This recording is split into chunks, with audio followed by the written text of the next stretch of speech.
Okay, hello. My name is Ben Bolton. I'm a QA manager for Instructure, which is an education software company. We make a learning management system.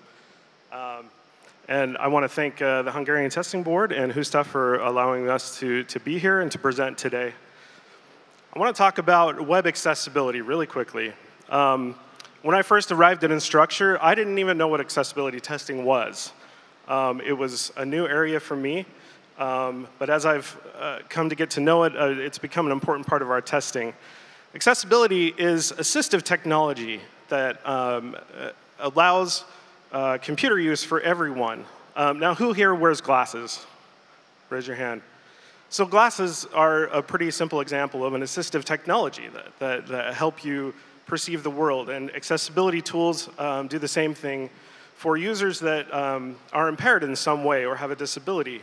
This includes software and hardware, and the standards are defined under the Web Content Accessibility Guidelines. Now these standards are important because, especially in the US right now, certain companies can actually be legally, or they can be held liable if their website is not accessible, especially for government or education companies. So who are these accessibility users?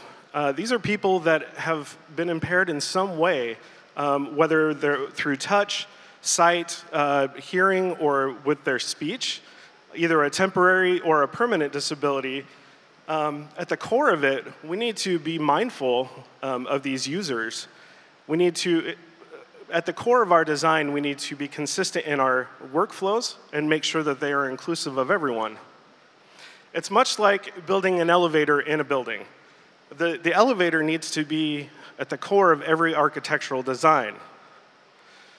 If you don't build that in right, you end up with solutions that are added after the fact that are ugly, they may not fit the needs of all the users, and they're poorly designed.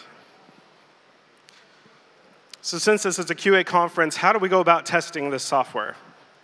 The accessibility audit should become a key component of testing every product that we make.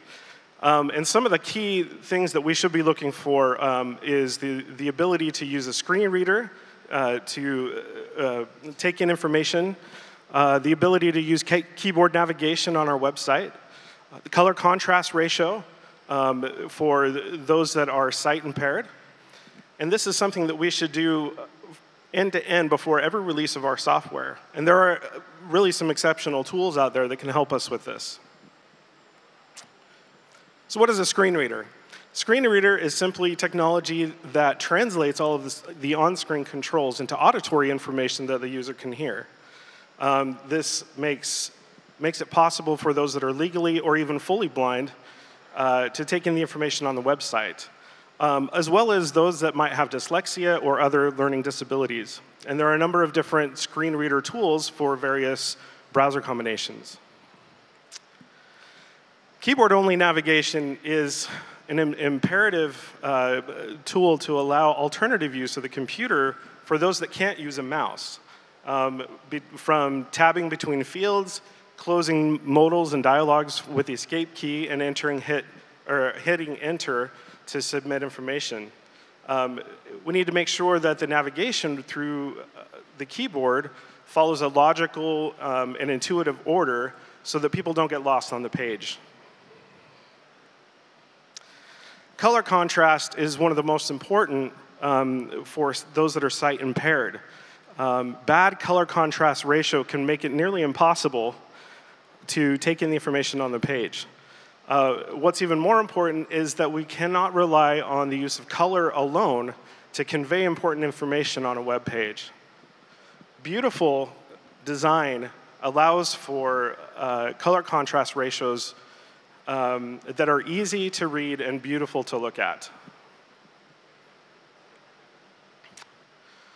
So one of the best tools that we have found for accessibility testing is called the Accessibility Insights tool for the web. This is an open source Chrome extension built on the Axe Core, which is another automated tool and was a partnership between DEC and Microsoft.